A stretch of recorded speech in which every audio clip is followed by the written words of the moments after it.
Napakatapang talaga ng isang Donnie Pangilinan dahil finlex na naman niya ang kanyang girlfriend sa social media.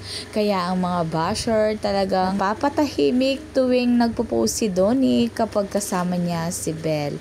At nilike naman agad nito ni Belle Mariano. Dahil nasa asap natin to sila kahapon, talagang nagpakilig sila sa mga audience. Dahil si Donnie pa ang nag-introduce dahil magpe-perform si Belle Mariano. Sabi nga ni Robby Domingo, sino kasi ang inyong favorite?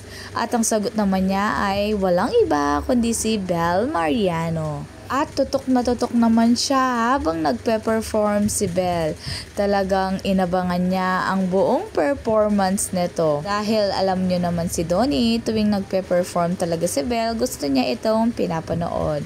At after ng performance, magkatabi na naman ang dalawa. Dahil nag-host sila kasama nila si Robby Domingo, sabi nga ni Robby sa dalawa ay kapag nag-uusap kayo, no, parang may sarili kayong mundo, no?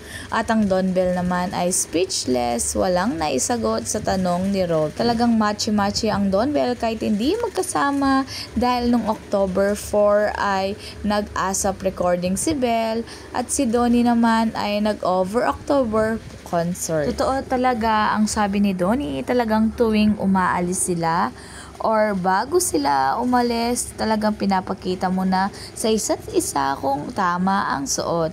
Kaya siguro na kahit hindi sila magkasama, ay laging parehas ang kanilang suot.